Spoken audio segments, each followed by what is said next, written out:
भारत की पुरानी जमीनों में एक महान आर्षि रहते थे जिनका नाम महर्षि च्यवन था।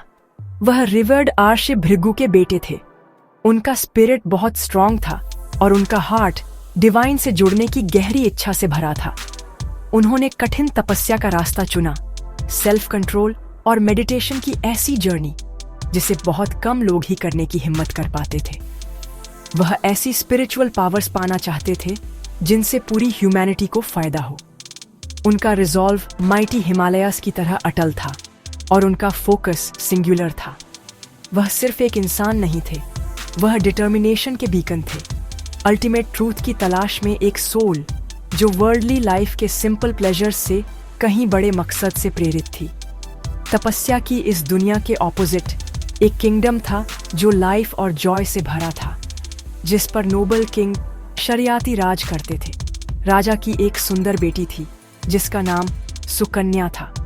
वह सिर्फ अपनी एन्चांटिंग ब्यूटी के लिए ही नहीं बल्कि अपने काइंड हार्ट और प्लेफुल नेचर के लिए भी जानी जाती थी। वह महल की लाइट थी, उसकी हंसी ग्रैंड हॉल्स में गूंजती थी। सुकन्या यंग, क्यूरियस और इनोसेंस से भरी थी। वह दुनिया को वंडर और एक्साइटमेंट की जगह मानती थी। उसे उन प्रोफाउंड मिस्ट्रीज का पता नहीं था जो उसकी रॉयल लाइफ के कंफर्ट्स के परे छिपी थी। उसका एग्जिस्टेंस हैप्पीनेस का एक सुंदर सॉन्ग था जो महान अर्षि के साइलेंट डीप मेडिटेशन के बिल्कुल ऑपोजिट था।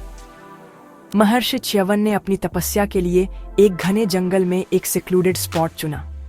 वह मोशनलेस बैठे थे, उनका माइंड पूरी तरह से एक डीप मेडिटेटिव स्टेट में डूबा हुआ था। सालों साल तक वह हिले नहीं। उन्होंने अपनी सांस, अपने विचारों और अपनी सेंसेस को कंट्रोल किया, अपनी सारी एनर्जी अंदर की ओर फोकस की। टाइम का बीत जाना उनके लिए मीनिंगलेस हो गया क्योंकि सीजन्स बदलते रहे, सूरज उगता और ढलता रहा और बाहर की दुनिया अपना डांस करती रही। उनका डेडिकेशन इतना एब्सोल्यूट था कि वह अपने सराउंडिंग्स के साथ एक हो गए। ये सिर्फ बैठना नहीं था, ये स्पिरिचुअल डिसिप्लिन का एक प्रोफाउंड एक्ट था, ह्यूमन विल की पावर का एक टेस्टामेंट जब वह एक हायर पर्पस के साथ अलाइन होती है। जैसे जैसे साल दशकों में बदलते गए और दशक सदियों में, नेचर ने आर्षि के स्टिल फॉर्म को फिर से अपनाना शुरू कर दिया। हवा और धूल उन पर जम गई। धीरे धीरे चींटियों और दीमकों ने उन्हें धरती का एक हिस्सा मानते हुए उनके चारों ओर अपना घर बनाना शुरू कर दिया।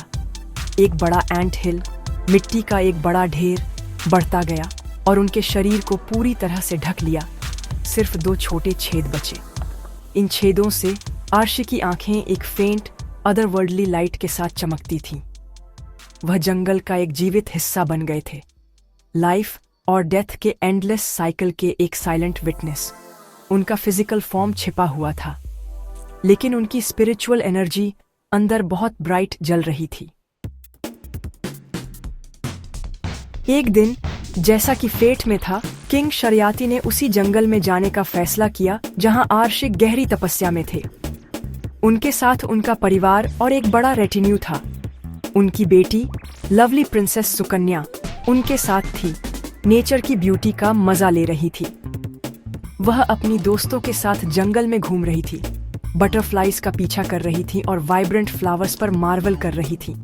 जंगल उसके लिए एक नया और एक्साइटिंग प्लेग्राउंड था।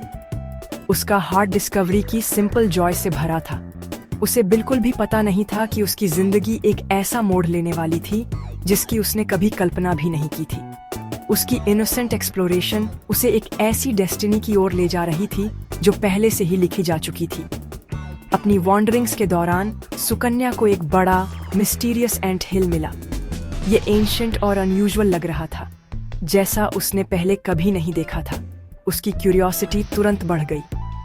जैसे ही उसने करीब से देखा, उसने देखा कि मिट्टी के ढेर के अंदर से 2 टाइनी ग्लोइंग लाइट्स चमक रही थीं।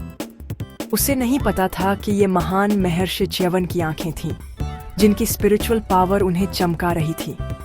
उसके यंग और इंक्विजिटिव माइंड को वे फैसिनेटिंग जूल्स या शायद कुछ स्ट्रेंज ग्लोइंग इंसेक्ट्स लगे।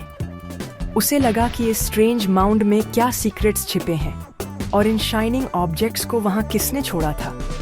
एक चाइल्ड लाइक इम्पल्स और ग्लोइंग चीजें देखने की इच्छा से प्रेरित होकर सुकन्या को एक शार्प ट्विग मिली।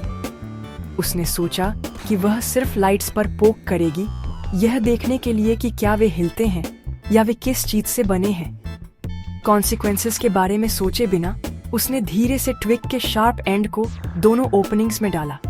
उस फेटफुल पल में एक भयानक चीज हुई। एंटहिल से एक दर्द भरी चीख गूंजी और ओपनिंग से खून बहने लगा। सुकन्या ने अनजाने में महान आर्शी की आंखों को छेद दिया था, जिससे वह डार्कनेस और इमेंस पेन की दुनिया में चले गए। जंगल शांत हो गया और उस पर ड्रेड की एक लहर दौड़ गई। जिस पल आर्शी को नुकसान पहुंचा, किंग शरियाती के पूरे किंगडम में स्ट्रेंज और अनफॉर्चुनेट इवेंट्स होने लगे। उनके सोल्जर्स बीमार पड़ गए, उनके जानवर मरने लगे और उनके लोगों पर ग्लूम की भावना छा गई। राजा बुद्धिमान थे और जानते थे कि ऐसा दुर्भाग्य किसी होली पर्सन के खिलाफ एक बड़ी ऑफेंस का ही नतीजा हो सकता है। उन्होंने अपने लोगों से पूछा कि क्या किसी ने कोई डिसरिस्पेक्टफुल एक्ट किया है। भारी मन और आंखों में आंसू लिए टेरिफाइड सुकन्या ने अपनी ग्रेव मिस्टेक कबूल की। राजा सौरों और डर से भर गए। वह एंटहिल की ओर दौड़े, आर्शी से माफी मांगी और अल्टीमेट पेनेंस के एक एक्ट में अपनी बिलव्ड बेटी का हाथ शादी में दिया, ताकि वह अपनी पूरी जिंदगी ब्लाइंडेड आर्शी की सेवा कर सके। सुकन्या ने अपनी फेट और अपने एक्शंस की रिस्पॉन्सिबिलिटी को स्वीकार करते हुए करेज और ग्रेस के साथ अपनी नई जिंदगी को अपनाया। उसने महल की लग्जरीज को पीछे छोड़ दिया, फाइन सिल्क्स और डिलिशियस फीस्ट्स को। उसकी जिंदगी अब एक सिंगल पर्पस को समर्पित थी, अपने पति, एज्ड और ब्लाइंडेड महर्षि च्यवन की सेवा करना। वह उनकी आंखें, उनके हाथ और उनकी कांस्टेंट कंपेनियन बन गईं। उसने उनके हर कदम को गाइड किया, उन्हें अपने हाथों से खाना खिलाया और उनकी विजडम के शब्दों को सुना। उसके दिन अब खेल और हंसी से नहीं, बल्कि सेल्फलेस सर्विस से भरे थे। यह उसकी सच्ची पेनेंस थी, प्योर डिवोशन का एक एक्ट, जिसने उसे एक प्रिंसेस से एक सेंटली फिगर में बदलना शुरू कर दिया। उसका डेली रूटीन उसकी अनवेवरिंग कमिटमेंट का एक टेस्टमेंट था। वह सूरज उगने से पहले उठ जाती थी, हर्मिटेज का ध्यान रखती थी और आर्श को उनके डेली रिचुअल्स के लिए जरूरी सब कुछ तैयार करती थी। उसने उन्हें नहलाया, कपड़े पहनाए और उनके हर कंफर्ट को सुनिश्चित किया। अपनी डिफिकल्ट सर्कमस्टेंसेस के बारे में कभी शिकायत नहीं की। उसकी सर्विस एक चोर नहीं थी, यह लव और रिपेंटेंस का एक ऑफरिंग थी। उसने एक नई तरह की हैप्पीनेस पाई, एक डीप और फुलफिलिंग सेटिस्फैक्शन अपने सेल्फलेस एक्शंस में। जो जंगल कभी उसका प्लेग्राउंड था, वह अब उसका होम और टेम्पल था। उसका लव और केयर इतने प्रोफाउंड थे कि उन्होंने हर्मिटेज के चारों ओर पीस की एक शील्ड बनाई, डिवोशन की फाउंडेशन पर बना एक सेक्रेड स्पेस। महर्षि च्यवन हालांकि ब्लाइंड थे, सुकन्या के हार्ट की प्यूरिटी को देख सकते थे। उन्होंने हर टच और हर शब्द में उनका अनवेवरिंग लव और डेडिकेशन महसूस किया। उन्होंने अपनी फिजिकल साइट खो दी थी, लेकिन उनकी सर्विस के माध्यम से उन्हें सेल्फलेस लव की पावर में एक डीपर विजन मिली। उन्होंने उस इमेंस सैक्रिफाइस को पहचाना जो उसने किया था। वह अपनी यूथ के ब्लूम में एक यंग प्रिंसेस ने अपनी डेस्टिनी को एक बूढ़े फ्रेल आदमी से जोड़ा था, जिसे उसने गलती से नुकसान पहुंचाया था। उसका नोबिलिटी और कैरेक्टर की स्ट्रेंथ महल में छोड़े गए किसी भी जूल से ज्यादा चमकती थी। उसकी प्रेजेंस ने उन्हें पीस और कंटेंटमेंट की भावना दी, जो उनकी लंबी तपस्या ने भी नहीं दी थी। सर्विस का यह पीरियड सिर्फ आर्शी की फिजिकल नीड्स की देखभाल के बारे में नहीं था, यह सुकन्या के लिए खुद स्पिरिचुअल ग्रोथ की एक जर्नी थी। खुद को पूरी तरह से दूसरे को समर्पित करके उसने अपने ईगो को पार किया। उसकी स्पिरिट सैक्रिफाइस और सर्विस की आग में प्यूरिफाइड हुई। उसने सीखा कि सच्ची हैप्पीनेस पाने से नहीं बल्कि देने से आती है। उसकी जिंदगी एक पावरफुल एग्जाम्पल बन गई कि कैसे कोई एक टेरिबल मिस्टेक को प्रोफाउंड स्पिरिचुअल एवोल्यूशन के अवसर में बदल सकता है। उसकी डिवोशन एक लेजेंडरी टेल बन गई, एक स्टोरी जो युगों युगों से फुसफुसाई जाती है। एक पत्नी की लॉयल्टी और सेल्फलेस लव की अविश्वसनीय पावर के बारे में, एक ऐसा लव जो हेवंस को भी हिला सकता है। एक दिन अश्विनी कुमार देवताओं के ट्विन सेलेस्टियल फिजिशियंस हर्मिटेज के पास से गुजर रहे थे। वे अपनी डिवाइन ब्यूटी और अपनी मिरेक्युलस हीलिंग पावर्स के लिए जाने जाते थे। जब उन्होंने सुंदर सुकन्या को देखा तो वे उसकी रेडियंस से मंत्रमुग्ध हो गए, जो केवल फिजिकल ब्यूटी से नहीं बल्कि उसकी इनर प्यूरिटी और पेनेंस से जन्मी थी। वे एक यंग और डिवाइन लुकिंग महिला को एक बूढ़े, फ्रेल और ब्लाइंड आर्शी की सेवा करते देखकर सरप्राइज थे। वे उसके पास आए और उसकी लॉयल्टी को टेस्ट करने के इरादे से सुझाव दिया कि वह बूढ़े आर्शी को छोड़ दे और उनमें से किसी एक को अपना पति चुने, ताकि वह डिवाइन प्लेजर की जिंदगी का आनंद ले सके। सुकन्या, जिसकी अपने पति के प्रति लॉयल्टी एब्सोल्यूट थी, ने उनके प्रस्ताव को दृढ़ता से ठुकरा दिया।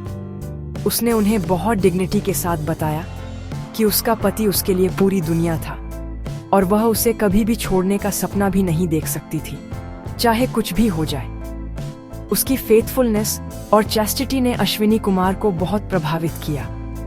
वे उसे मैलिस से नहीं बल्कि उसके वर्च्यू की गहराई देखने के लिए टेस्ट कर रहे थे। उसकी अनवेवरिंग डिवोशन से प्लीज्ड होकर उन्होंने अपनी सच्ची आइडेंटिटी डिवाइन हीलर्स के रूप में बताई। उन्होंने अपने पति की यूथ और आई साइट को एक स्पेशल सेलेस्टियल मेडिसिन से रिस्टोर करने की पेशकश की, एक वादा जिसने सुकन्या के हार्ट को बाउंडलेस होप और जॉय से भर दिया। सेलेस्टियल फिजिशियंस ने एक मिरेक्युलस हर्बल पेस्ट तैयार किया, च्यवनप्राश, एक ऐसा फॉर्मूला जो डिवाइन नॉलेज से जन्मा था। उन्होंने महर्षि च्यवन को इसे खाने का निर्देश दिया और फिर उन्हें और सुकन्या दोनों को पास की एक झील में डुबकी लगाने के लिए कहा। जब वे पानी से बाहर निकले तो एक मिरेकल हो चुका था। महर्षि च्यवन अब बूढ़े और ब्लाइंड नहीं थे। वह एक हैंडसम यंग मैन में बदल गए थे, वाइटैलिटी और हेल्थ से चमक रहे थे। उनकी आई साइट पूरी तरह से रिस्टोर हो चुकी थी। सुकन्या की डिवोशन को आखिरी बार टेस्ट करने के लिए अश्विनी कुमार ने भी आर्शी का आइडेंटिकल रूप ले लिया, लेकिन सुकन्या ने अपने सच्चे लव की पावर से तुरंत अपने पति को पहचान लिया और अपनी फिडेलिटी को बिना किसी शक के साबित कर दिया। महर्षि च्यवन और सुकन्या की कहानी सिर्फ एक एंशिएंट टेल नहीं है, यह पूरी ह्यूमैनिटी के लिए एक प्रोफाउंड टीचिंग है। यह हमें अपने एक्शंस की रिस्पॉन्सिबिलिटी लेने का महत्व सिखाती है। सुकन्या की गलती ने एक बड़ा सैक्रिफाइस किया, लेकिन उस सैक्रिफाइस के माध्यम से उसे एक हायर पर्पस मिला। यह सेल्फलेस सर्विस और डिवोशन की इनक्रेडिबल पावर पर प्रकाश डालती है। यह दिखाती है कि सच्चा लव सबसे बड़ी ऑब्स्टेकल्स को कैसे पार कर सकता है और मिरेकल्स भी ला सकता है। यह ब्यूटीफुल नैरेटिव हमें याद दिलाती है कि कमिटमेंट, लॉयल्टी और एक प्योर हार्ट में हमारे जीवन और उन लोगों के जीवन को बदलने की शक्ति है जिन्हें हम प्यार करते हैं। डिस्पेयर के मोमेंट्स को डिवाइन ग्रेस और एवरलास्टिंग जॉय के गेटवेज में बदलना।